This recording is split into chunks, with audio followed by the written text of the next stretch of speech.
Patience Agbabi is an acclaimed British poet and performer. She studied English language and literature at Pembroke College, Oxford, and has an MA in creative writing, the arts and education from the University of Sussex. Her debut children's book, The Infinite, published in 2020, is the first book in the Leap cycle. It's an inventive, thrilling science fiction time travel story. She joins me today in the Reading Corner to talk about the second book in the cycle, The Time Thief. So it gives me great pleasure to welcome Patience into the Reading Corner. What I wanted to talk about first, the idea of leaping and where that comes from. It was quite an exciting eureka moment. So I had the idea of Elle being a girl who was really into athletics and the Olympics, and her favourite Olympics being the 1968 one where Bob Beamon broke the world record with his incredible leap of 8 metres 90, which of course is something that excites me as well because I share a lot of Elle's passions, not surprisingly. So at that stage I thought, well, if she's really into actual long jump and she's really into the Olympics only happen in leap years, the Summer Olympics. So then I thought, well, why not make her a leapling born on the 29th of February? There is actually a word, leapling. It exists in the language. People think I made it up, but I didn't. And then I just had this moment when it was the idea of sort of the word leap, kind of, I let off the word leap quite literally and thought, well, what if she could actually leap through time? Because she's already obsessed with time. She's obsessed with 1968, and she's obsessed with the fact that she only has a birthday once every 4 years. So why not push it one step further? And that was the kind of what if she could leap through time? And once I had that, it was then possible to kind of start building up a whole secret leapling community around her. So much more interesting than wizards, it has to be said. And while you're talking about leapling, I mean, there are other words that occur in the story as well, all around leap years, bisextile. Intercalary is also specifically about this taking away days from the calendar, isn't it? Yes, that's right. And I didn't know the word before. I was just trying to brainstorm a name for her school. And I had several names which weren't really working. And then I suddenly came across Intercalary and I thought, Intercalary International, that's got a lovely ring to it. It sounds real. I love it when there's something about words and language. I think when you get to a point where something just rings true, even though you've completely made it up, and you think, oh, yes, I can live with that. Yeah, really good. It's obviously the poet in you, and we might talk about that in a little while as well. That's the idea of leaping. Now we've got to talk about this wonderful heroine that you've got who tells the story, Elle. Elle could be Elle for leap. Elle, the word like in Cinderella, just means she, her, the girl. And she's autistic. But tell us a little bit more about how she came about. I wanted to write from a 12-year-old girl's perspective very, very early on. I think 12 was quite a sort of formative year for me, where I moved from Sussex to North Wales. I had to really make new friends. I was quite depressed for a year. I really struggled to sort of fit into a new community. So I think I've always, in a sense, wanted to sort of go back to that and in a sense relive that, maybe through fiction. So Elle's kind of the whole series starts with Elle being on the eve of her 12 or 3 leap birthday. Giving her the name Elle, yes, I wanted to play off the idea of the French meaning with she, but also it being a palindrome, so it reads the same way backwards as forwards. And of course, the wordplay appealed to me. I think that also kind of fed the idea of time travel. So all those things went together. But also around the same time, I've been doing a lot of research about autism in girls. I have two boys. My older boy's autistic. He's 15. And so I've read a lot about autism over the years. And I was very aware that autism just wasn't represented. Girls weren't represented. It was as if they were sort of invisibilised or they're misdiagnosed. I know autistic girls who have been diagnosed. I know some who probably are and haven't been diagnosed. So I just found it actually kind of interesting, but also quite poignant and quite a political issue on lots of ways. And I thought it was very important to hear the voice of an autistic girl. There's not very many in literature, certainly not in children's literature. And also I wanted Elle to be Black. I'm Black, I'm of Nigerian heritage, and I wanted Elle to have that in common with me, and I wanted her to be out there as a sort of Black autistic heroine, because even rarer in literature do you get Black autistic heroines. So I think all those things kind of fed the character.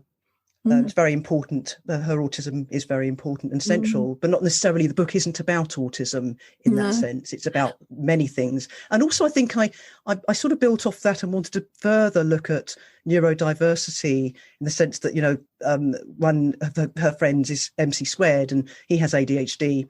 Her best friend, Big Ben, is autistic, but also has dyslexia. So I sort of was very aware in the community where I live, a lot of my friends have sons and daughters who are neurodivergent. And so it was important to sort of represent a little bit across the board as well. These things only become a problem when we have a system that expects certain things to be normalised in a particular way. And one of the things that you do in the story is to break down the stereotype of what it means to be autistic, because although you've said, Big Ben and Elle are autistic, they're differently autistic. It was very important, I think, to have more than one autistic character, because the danger is then people think, that you're saying that autism is that. And I think because there were so few books with autistic heroes or heroines out there, there's still a danger, I think, of people saying, that's what it is, and that's what it is. And actually, it's just, there are as many people as can be autistic. There's so many different ways. People are multifaceted. And so I think I wanted to sort of get that across and, yes, celebrate what Elle would call, I guess, her specialist needs. I deliberately didn't use the word special. I used the word specialist because I wanted to both show that she had challenges, but also show that she had amazing talents. And of course, leaping is clearly one of those talents. Couple of other things about the heroine, and then we'll get on to this exciting story. In some ways, she has things in common with you as well. I mean, she's a poet and she wins a poetry prize, and she's an athlete. So she's got elements of you in her. Was it nice to be able to write that aspect of yourself into the character? Oh yes, it was very liberating. Elle has a lot in common with me. I mean, even though I'm not diagnosed autistic, I have some traits. So, for example, when I was younger, I had terrible problems with food and with textures of food, and that was something I wanted to explore in the book. I mean, I talk a bit more about it in the first book, in The Infinite, but it's still there in The Time Thief. Although she's getting older, she's finding ways of managing that. So that was an issue. But yes, I'm also an athlete, and not a very good one. When I was younger, I was a lot better, and I was passionate about it, and I'm still passionate about watching athletics, and I'm part of an athletics club. So that's very important and exciting for me. And yes, just the poetry, the love of language is also important. And I think that was one of the early things I wanted to do with the book, was to celebrate her voice, and very much a voice that really revels in language, that really enjoys, the sound of it, the sense of it, the taste of it on her tongue. I mean, I'm almost quoting verbatim from the first book there. And I actually have that on my Amazon author page because it's me as well. So yes, we're two very different characters. Elle is much, much more courageous than I am in life. But I think also for my first children's books, it was great to sort of put a lot of myself, I think, into the heroine. It just made it a lot easier to write. Now, can we just set up this second story? Can you tell us a bit about it, perhaps without giving too much away? Okay, well, yes. So everyone knows now who Elle is, and she basically, I can say this, she's a member of this sort of youth crime fighting group. They fight crime across time, and they're called the Infinites. So at the beginning of The Time Thief, Elle goes on a school trip with her intercalary international friends, and they go to the Museum of the Past, the Present and the Future. And she's won a poetry competition, a 1752 poetry competition in particular. And the idea is she's going to accept her prize and read the poem to her friends. But this 1752 gallery houses a very rare glass. It's an hourglass, and it's called the Infinity Glass. And as part of the ceremony, they bring out the glass, and everybody's very excited. But then suddenly the glass is stolen in front of them. Somebody kind of appears out of thin air, steals the glass. Someone else appears out of thin air, disappears with them, and everyone's really stunned. And Elle thinks, "Oh my goodness, this is a job for the Infinites. I have to retrieve this Infinity Glass." So that happens in chapter 1, and then all the stuff ensues after that. Now, it took me down such an interesting route of checking things out because I couldn't believe some of the coincidences that just turn out to be real. Like 1752, I did not know was the year that the calendar was changed from the Julian to the Gregorian calendar. And so that's a very special year for this story, isn't it? Yes, indeed. I mean, it was an absolute gift, really, because it also happened to be a leap year. It was just perfect. I sort of previously knew about 1752 only because my boys had told me from It Can't Be True, one of their favourite books. So I was like, wow, they really cut 11 days from the calendar. So I thought that Leaplings would be fascinated with that, of course. And by another coincidence, which is even more amazing, it happened to be the year that a young black slave, 10-year-old slave, Francis Barber, became servant to the lexicographer Dr. Johnson. And it was astonishing. I think it was May 1752. It occurred just after Dr. Johnson's wife died. So I couldn't resist, of course, putting them into the action. In fact, they're quite central to the action. And great, because there aren't many black characters in history that are written about. And he was actually very celebrated in his time. Yes, and of course, Dr. Johnson left him his fortune in his will, which was unheard of in those days. And of course, there were racists there who weren't very happy about that. But he did inherit the money. It happened. Yeah. Now, tell us a little bit about the antagonists in this story. This is the vicious circle. I love that. Yeah, I had a lot of fun with the vicious circle. I think the whole series is kind of inspired by sci-fi, but there's also some film noir there. I mean, let's face it, they're gangsters. They're child-friendly gangsters, but they are gangsters. And there's 12 of them. They sit round a table, so signifying the numbers of the clock. So they're each called 1, 2, 3, 4, etc. They obviously have their other names as well, but within that evil circle, they have their numbers. And Elle has to face up. She has to face them, and she does so through disguise. And it was a really exciting way, I think, to sort of show Elle's bravery, but also to bring in this idea of kind of masking, in a sense, which is on two levels, really, because Elle hides her identity, but also she's in a way masking because it's a term used where autistic people pretend to be neurotypical. So I'm also able to sort of play with that idea. I like to layer things as much as I can. They're also in this exciting plot. There's lots of misdirection going on. We think the big villain is one person, and then, as often happens in these kinds of stories, it shifts. But one of the things I was really interested in was the view of education. I was really interested in the kind of school that they go to, where it's not just your traditional academic subjects, but music, maths, and movements. And it makes you realise just how artificial the things are that we consider to be most important in education. Yeah, I'm fascinated with education. I mean, the Music, Maths and Movement School is that Elle just goes there for a school's activity day. So it's not actually a Leapling school, but it's a school that becomes more popular in the future, where it's just a different way of looking at things. So as most people know, to learn maths, often to sort of do physical things and use actual objects, as opposed to sort of the dry, more abstract maths. Is a way of engaging far more students. And I think the way that people teach primary could be continued more into secondary than it is.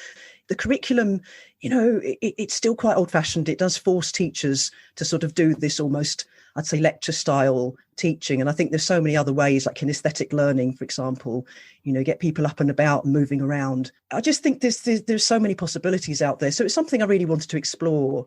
I've got another school I don't mention in this book, but I will in book 3, called College E, which of course is another bit of wordplay there. But they do things like mindfulness and conflict resolution. So there's all these things I think that we could learn in school, but don't really learn enough of to sort of prepare us for life. We've already said that you have a passion for poetry. There was one particular quote that I picked out from the story that I thought was really interesting. It says, "I have a passion for poems. They allow words to break the rules. Some believe that poetry is putting language in a cage, but I believe the opposite. The cage is liberation. The caged word truly sings." I love that. So you are a poet. So where was that coming from? For me, poetry that's sort of really breaking down the sounds of words, the sort of linguistic meanings, all the multiple meanings, is so liberating. And leap is an obvious example where just a word leap, a simple word like leap, can mean so many things, as I've demonstrated. And so I think a lot of my ideas for this whole series really just came from single words and single ideas and the sound of the words, also dialogue. A lot of the book kind of came from hearing the voices in my head and just getting the characters to talk to each other and bounce off each other. And I found that an incredibly creative process. It's interesting because when you go back to 1752, or when they leap back to 1752, you are aware that the characters speak differently without you layering it on too heavily so that it becomes difficult to understand. Yes, I had to keep the sentences shorter. I mean, 18th century prose is amazing. It's just so linguistically flourishing and everything. It's so flamboyant. But yes, you have to rein it in a little bit when you're writing for. I don't think I'm writing for 8 to 12-year-olds really. I think I'm writing for everybody. But I say 8 to infinity because it also looks visually interesting when you see it on the page. But I wanted to try to mirror that the sort of formality, I suppose, of 18th century language. And in a way have a bridge, have Anon is this teacher from the Music, Maths and Movement School who is obsessed with the 18th century. She's friends with Dr. Johnson and she kind of takes them back to 1752 on the first visit. But she speaks as if it's the 18th century, even in the 21st. So I thought she was a nice bridge. Do you share her admiration for Dr. Johnson and what he did? I think the dictionary was an incredible achievement. But I think he was obviously a compassionate person. He looked after the underdog. He looked out for the underdog. He saw good where other people turned away. And so, yes, I very much admire that side of him. I mean, there's other sides of him where we really differ. But he was such a lover of language. I couldn't help but sort of fall in love with the idea of the dictionary and have Elle fall in love with the idea of his dictionary and actually get to meet the dictionary in progress. I mean, one of the things that he says, I don't know if it is an actual quote, but he's talking about people trying to fix language. And he says, but language refuses to be fixed. English language in particular absolutely refuses to be fixed. Yes, and that is from the preface to, I think it might have been the first edition, the 1755 edition of his dictionary. And I love that. And I think he said something like that he had originally thought he could fix the language by creating a dictionary and then realised quite quickly that was impossible. It was an impossible task, but all he could do was kind of just show the language as it was. And ironically, of course, using lots of Shakespearean quotes, which in themselves were hundreds of years old by the time he was writing. So that in itself was interesting. Of course, leaping back to 1752 means you get the chance to explore the topography of London during that time. And that was quite different. I mean, they go to St. Paul's, she sees the Houses of Parliament. So you must have had to have done a little bit of research to get a sense of what London was like at that time. Yes, I really did. I mean, Big Ben didn't exist, for example. So she's her best friend, Big Ben, but Big Ben, of course, didn't exist. You couldn't walk along the South Bank. Obviously, St. Paul's Cathedral was relatively new. So it was a very different London. I managed to find some amazing online maps, and I consulted S.I. Martin, who does Black London Walks. He's amazing. And he actually sort of gave me a link to one of these ancient maps. I think it was 1750 map of London. So it was fascinating just sort of seeing some of the old, and of course there's places like Fleet Street which still exist. So something hasn't changed. And of course the river is still the river, but the river was much wider then. And London Bridge, of course, was very interesting because of course it had buildings on it. And Westminster Bridge was new. So all that was fascinating. When you're writing about the leaping, do you enjoy leaping in the past more or in the future? They must give you different kinds of opportunities as a writer. Yeah, I mean, obviously with the future, you're making more stuff up, aren't you? And that's very exciting. The Infinite was leaping to the future, is leaping to 2048. So it's near future, which is kind of slightly easier to manage because you think, well, I looked up things like, I thought, flying cars. Are we going to have flying cars in the future? Because we have flying cars exist now. It's just that there aren't very many of them. So it was interesting looking at inventions that we have currently that aren't particularly, used, and think, well, maybe they'll be used more in the future. And of course, there were also ecological issues I looked at. That was the main issue. You start thinking, well, what would the year be like in? My original idea was 2050. Before I got into the whole LEAP thing, because everybody was talking about 2050, as the year by which we have zero emissions, etc., etc. But 2048 was the closest to 2050. So I thought, you're right, that's going to be that LEAP year. So very, very different, very different. I mean, it was lovely having the parameters of going back to the past, back to 1752. At the same time, there's a wonderful freedom going ahead in time. So both are valuable and exciting. Mm. It sounds like you're writing or have written the third book now. As you get more involved in Elle's world, does that world become more and more solid for you as you're writing? I suppose in a way I did think, book one, future, book two, 18th century, book three is going to be some 19th century to give a little bit away, but also some leaping into the future as well. It's a bit of both. But yes, the world gets bigger. I think that's the thing when you're writing a series, you start off a bit more micro and you become more macro, and the sort of implications of the Leapling community become broader and wider. And yes, and of course your characters grow up. They grow a year older with each book, and of course their perspective also becomes broader and deeper. So that's the challenge. And of course, because I am continuing with the first person narrative, it still be through Elle's voice and obviously seen through her eyes. That's also an interesting challenge because it's still the world according to Elle, but at the same time, of course, there are things that Elle might not know or understand, but is starting to grow, is growing up and is growing to understand. So that's quite exciting. I'm really, really enjoying that, watching Elle and her friends get older. Now, you've been a poet for many years, an award-winning poet, and have made this transition into writing a novel later on in your writing career. What kind of joys has it brought you? And was it just an easy transition, or were there some challenges? Well, my fourth poetry book was Chaucer's Canterbury Tales. It was a remix of the Canterbury Tales, a very adult book, not surprisingly, taking on Chaucer. But of course, they're stories. They're all stories. And the way I chose to do it is very character-led as well. So, mirroring Chaucer's Canterbury Tales, I had a kind of, rather than a general prologue where the characters were introduced, I had my author biographies at the back. So I got quite into that idea of teller and tale. And so, in fact, after that, I kind of struggled to write poetry. I didn't really know what to do. And I thought maybe I'll write a long narrative poem or something. I was just so hooked on narrative and character. So in that sense, it wasn't that huge a leap to decide to write a novel. And I had thought about writing a novel about 10 years before and spoke to my editor about it. And then Telling Tales came along and I couldn't resist and did Telling Tales. So I have had that idea for a while, and I suppose in a sense had this character Elle in my head for a while. The challenge, I suppose, was plot.